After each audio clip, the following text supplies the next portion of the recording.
Aujourd'hui, nous allons créer des lignes de forme libre, des lignes droites, horizontales et verticales, à distance donnée et en trait fort.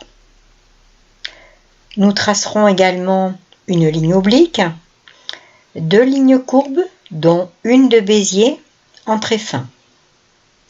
Nous verrons également comment effacer et supprimer. Commençons par identifier dans la barre d'outils les icônes que nous allons utiliser.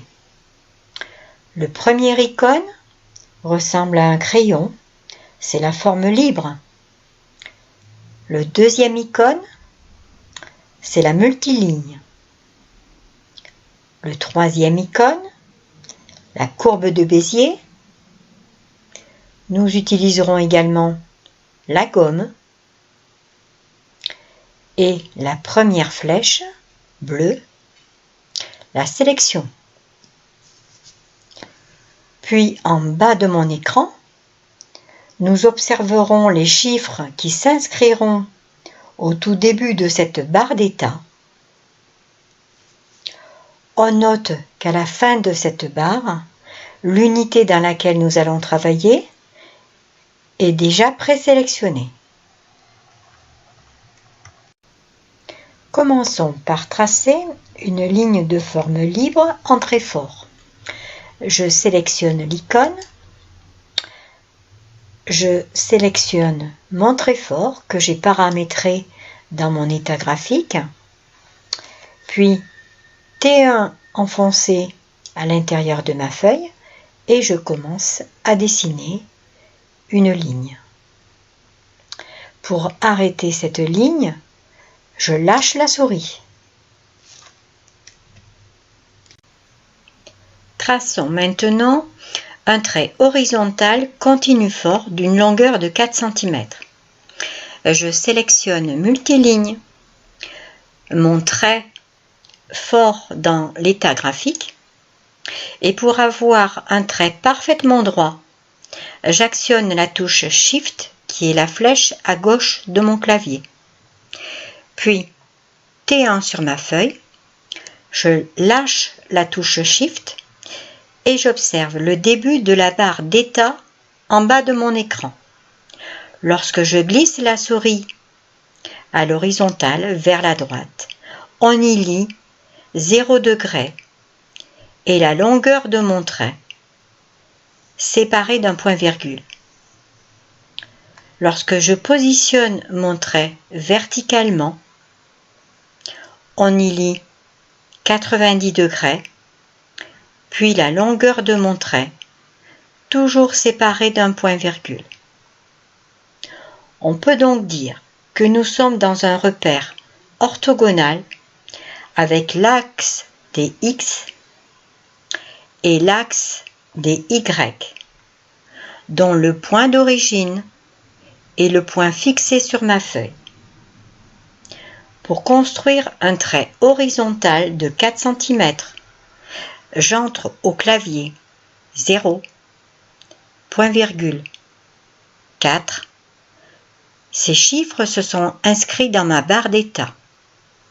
Puis Entrée, puis T3 avec la souris pour fixer ce trait. Créons maintenant un trait continu fort vertical de 8 cm. Je conserve multiligne et le trait fort. J'appuie sur la touche Shift, T1 sur ma feuille. Je glisse la souris verticalement, j'entre au clavier 90, point virgule, 8, puis Entrée, puis T3. Traçons maintenant une ligne oblique en trait fort. Je conserve multiligne, je conserve mon trait fort, puis T1 sur ma feuille. Je glisse ma souris pour indiquer une ligne en oblique et puis T3 pour fixer mon trait. continuons par une ligne brisée. Une ligne brisée étant une succession de lignes droites, je commence par T1 sur ma feuille, puis T1 pour fixer une première ligne, puis T1 une deuxième ligne, et ainsi de suite. Pour terminer ma ligne, je fais T3.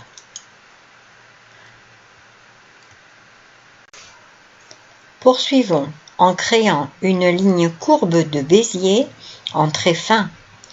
Je sélectionne la fonction courbe de Bézier. Je sélectionne l'épaisseur de mon trait, le trait fin, que j'ai paramétré au préalable dans mon état graphique. Puis T1 sur ma feuille. À nouveau T1. Je continue par tracer cette ligne en créant T1, les points T1 et T3 pour arrêter ce trait. On observe que cette ligne s'est arrondie aux angles à chaque fois que j'ai créé un point avec T1. Pour tracer une ligne courbe en forme d'arc de cercle, je sélectionne la fonction multiligne T1 sur ma feuille et je vais actionner les touches petit a, petit q, petit s et petit w de mon clavier. Je commence. Petit a, un arc se forme. T1 pour fixer cet arc. Je continue avec petit q.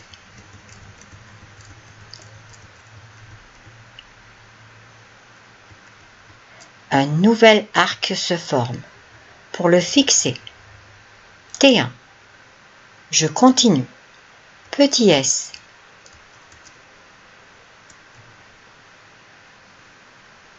T1 pour fixer cet arc de cercle.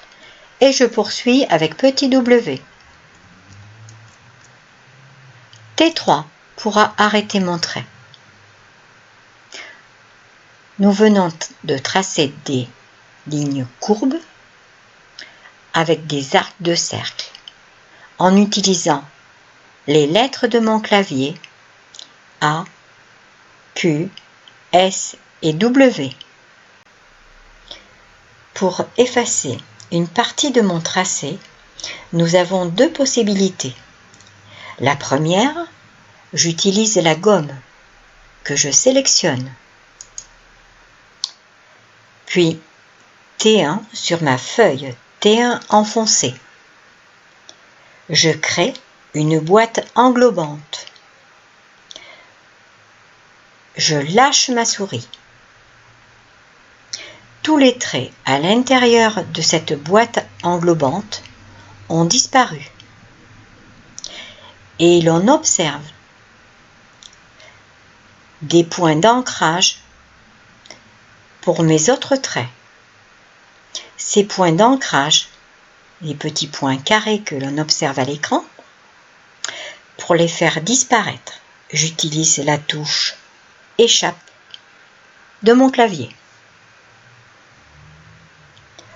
Autre possibilité pour effacer ou supprimer.